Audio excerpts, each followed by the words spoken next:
I'm Adam, And I'm Tad. and this is Where There's a Williams, There's a Way. Hey Tad, you know your colors pretty well, right? Of course, Adam. I'm a pro at colours. Great. Can you tell me the colors of the rainbow? Sure thing. Red, orange, yellow, green, blue, indigo, and violet. Impressive, Tad. But why is there indigo in there? It's kind of like a mysterious guest in the rainbow lineup, isn't it? I know, right? Indigo's like the cool kid that not many people know about. Always sneaking into the rainbow parties. It's like this shy color that's not quite blue, not quite violet, just chilling in between. Totally.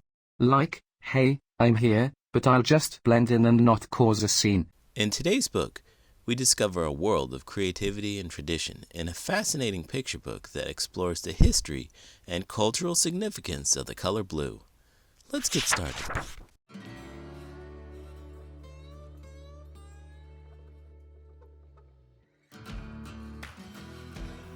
Blue, a history of the color as deep as the sea and as wide as the sky, by Nana Ekua Brew-Hammond, illustrated by Daniel Minter. The color blue is all around us. Have you ever wondered where it comes from? It's in the sky, but you can't touch it. It's in the sea, but when you cup it, it disappears. You can crush iris petals for a brilliant shade, but just add water and away it fades. But then blue appears in the strangest places, discovered throughout history in unexpected ways. As early as 4500 BC, diggers found blue rocks called lapis lazuli in mines deep below Afghanistan's Sari Sang Valley. Ancient Egyptians used the rocks mostly to make jewelry. Some wore them as charms, believing they had the power to protect people from evil. But with time, they found new ways to use this underground find. By 44 BC, many Egyptians, including Queen Cleopatra VII, were applying a bluish mixture around their eyes that looked like eyeshadow made with ground lapis lazuli grains, plants, and animal fat. More than 600 years later, artists began painting sculptures, walls, and canvases with blue from the crushed rocks too. It was a royal pain for those who made the paint, and so expensive, only the wealthy could buy it. Since it was a luxury and in such high demand, for centuries, scientists, merchants, and dyers looked for more sources of blue. Then on the shores of the Mediterranean, Central America, Mexico, and Japan, dyers found blue in the belly of certain shellfish. A Phoenician myth says a dog discovered the color. Finding a snail on the beach, the pup ate it up. The snail turned the dog's tongue purple-blue, and from that moment, a new industry was born. Dyers had different ways of releasing the color. In Mexico, they pressed the snail's foot. In the Middle East, they cracked its shell. Then they waited for the blue to appear. Depending on the snail, the color starts out a milky white or brownish yellow. But once it's in the air and the sun, it quickly turns green, then reddish purple, and with more sunlight, blue. But whether dyers pressed or cracked, snail blue was hard to produce. Each snail released just 1 or 2 drops. Imagine how many snails and drops it took to dye a royal robe, not to mention enough fabric to fill a merchant's shop. Have you ever thought about the cultural significance of apples? Apples? What made you think about apples? I guess this book made me start thinking about how even the most mundane thing can have a cultural significance. Well, apples are quite a thing in Welsh folklore, you know. They symbolize wisdom and immortality in some tales. What about in your world? In many cultures, they've been tied to knowledge and temptation. Remember that story of Adam and Eve? Quite the game changer for an apple, huh? Oh, indeed. A whole lot of trouble was stirred up by a simple piece of fruit. We also have a tradition of giving apples to teachers as a sign of respect and appreciation. Quite a gesture, don't you think? That's lovely. But in all my years of teaching, I have never had a student give me an apple. I wonder why not. Probably because I drop a lot of hints about cookies instead. Perhaps because blue was the color of the heavens, yet so rare and hard to create on Earth. People around the world considered the color holy. In an old Liberian folktale, blue was explained as a gift that connects God to humans.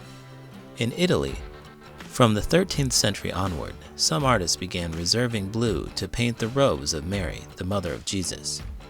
In Indonesia, some say special prayers to ward off evil spirits before they make the dye. In Israel, blue drapes hung in the temple King Solomon built, and many Jews still wear blue-dyed threads called techelet. For years, snail blue was the most popular color, but all along there was another way to find blue in nature. In parts of Asia, Africa, the Caribbean, and the Americas, a group of plants in the pea family grew. They were called indigofera. There were a few different ways to get blue from these plants. Green leaves. Indian dyers soaked them in water, while West African dyers crushed and dried them. When they added ashes or urine, it enabled the dye to dissolve in water so it could bind to fabric. Since it was cheaper for dyers to produce blue from the indigo plant than from rocks and snails, and the shade was just as vibrant and long-lasting as indigo dye, especially indigo from India and West Africa, was eventually valued by most lovers of the color as the best of the blues. India and Nigeria became powerful centers for making and trading indigo. People made clothing, makeup, and medicine with it. Indigo became so precious, people spent it like money. In parts of Africa, some merchants used strips of indigo cloth to buy people and sell them into slavery. In India and Bangladesh, some planters tricked or forced poor farmers to grow indigo plants instead of food. In the United States, some made the African captives they had enslaved farm indigo, calling the plant a cash crop because it brought in a lot of money. In this evil side of the trade for blue, leaders and landowners around the world abused or enslaved countless people just so they could grow more indigo. I was just thinking about how there are so many things we take for granted without realizing the effort behind them. Like what? Well, take electricity for instance. We flick a switch and boom, there's light. But imagine the hard work that went into discovering and harnessing it. We really appreciate it when we don't have it. That's true. Humans often overlook the marvels around them. Even water. People turn on a tap and presto, there it is. But getting clean water takes a lot in some places. And what about food? We stroll into a store and everything's neatly packed, but farmers toil for months to grow these crops. And don't forget the internet. People just click and connect, but a lot of tech wizards worked tirelessly for that magic to happen. So true, Tad. It's essential to appreciate these things more, realizing the hard work behind them. From the time blue was found, scientists worked hard to make a blue that wasn't so difficult or cruel to produce. In 1865, scientist Adolf von Baeyer began trying, and 40 years later, in 1905, he won the Nobel Prize for creating a chemical blue. Finally, everyone, not just the wealthy, could afford something blue. But it was always about more than having a blue outfit, pieces of jewelry, or work of art. Because of its scarcity, mystery, and holy associations, blue was more than a color. It was a feeling. We feel blue when we're sad, perhaps because the people who had to dig, grind, and grow passed down their painful memories of working the mines, or of slavery on indigo plantations. Africans enslaved in America sang prayers that sounded like tears. The songs were called spirituals, and they inspired a style of music called the blues, originally known for its aching words and melodies. We feel excited when something happens out of the blue, perhaps because the color was once so rare, a discovery that seemed to appear out of thin air. And blue was still considered extraordinary, as it was once the color of royalty. This could be why, around the world, blue ribbons are pinned for first prize. Today, dyers still use indigo to make blankets and clothing, and some doctors still use it as a natural medicine. Maybe because blue has such a complicated history of pain, wealth, invention, and recovery, it's become a symbol of possibility, as vast and deep as the bluest sea, and as wide open and high as the bluest sky.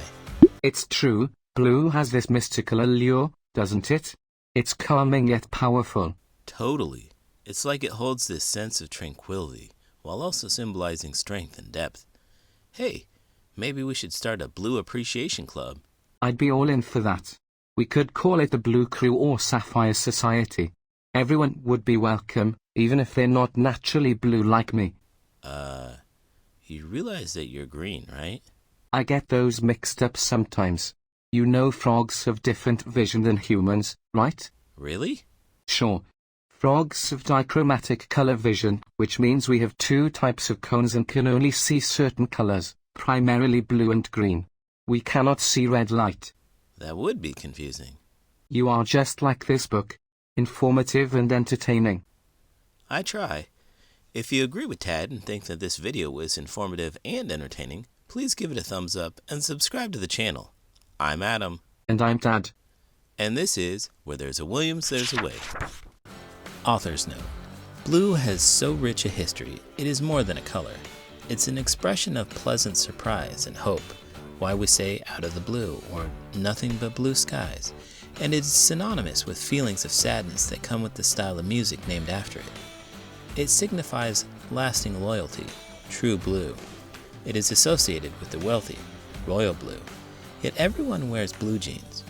It refers to events that are incredibly rare, for example, once in a blue moon, or things that are so big they can't be contained or controlled like the wild blue yonder.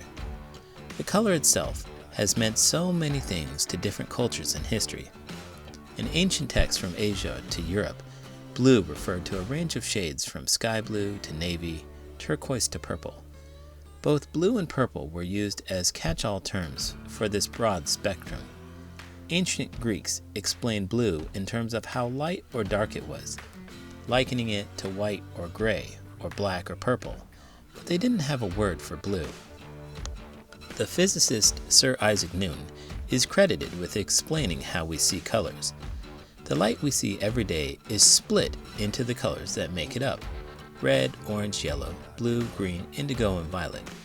Newton's experiments and those of scientists who came after him showed that when you filter red out, you see blue. Water absorbs red naturally when there is a lot of it. That's why the ocean looks blue until you cup it. We also see blue differently depending on whether we're looking at the sky, the sea, or a physical object. Every color that hits our eyes is really just a short or long wave of light with highs or low energy. Red is long and low energy, while blue is short and high energy.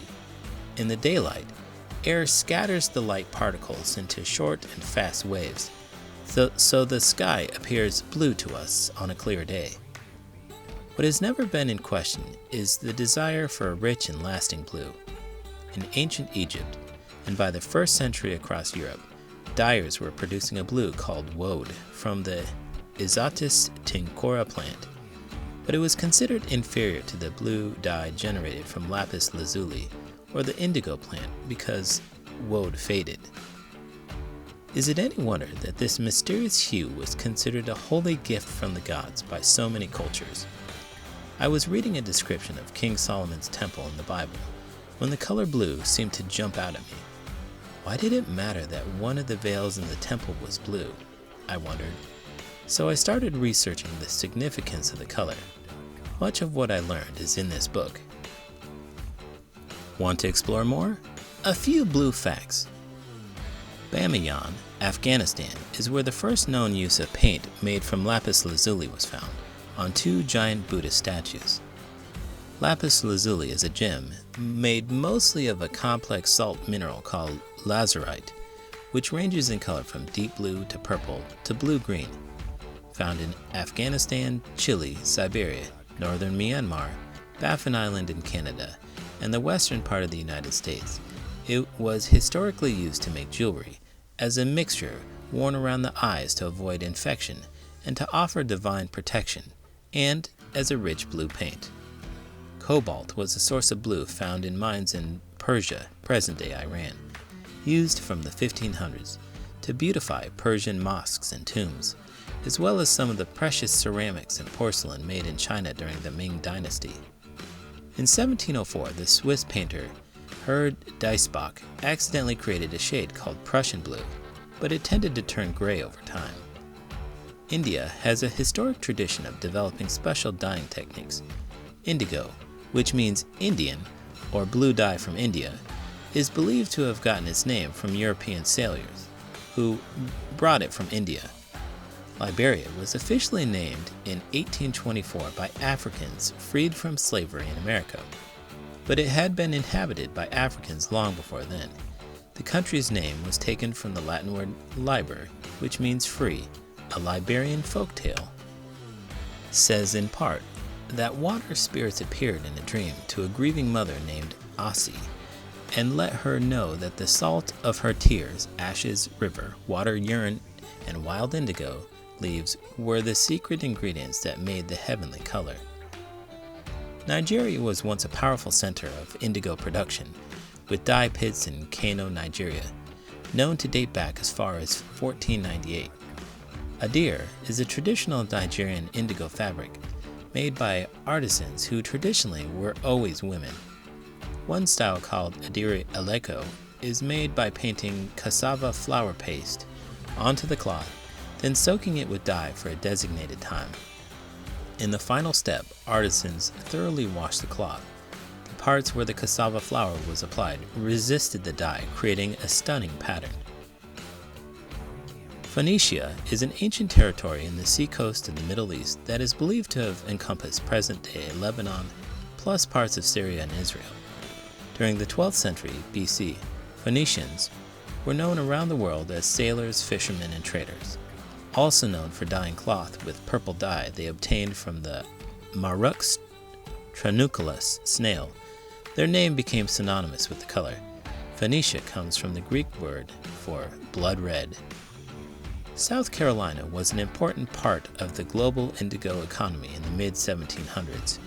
When Eliza Lucas, then the 16-year-old daughter of a plantation owner, was given indigo seeds as a gift, she directed the people enslaved on her plantation who were skilled in growing and producing indigo dye to plant it. For a time, until the Revolutionary War began in 1775, indigo was far more profitable than rice in the American economy. Tekhelt is a blue made from the secretions of sea snails, which ranges in shade from turquoise to purple. It was highly valued and sacred in the ancient world, particularly in the Middle East. Part of the Jewish high priest's uniform was blue, as were some veils in the temple King Solomon built and the tassels Jewish people were instructed to wear. Did you know blue is the last color to be coined as a term in the English language?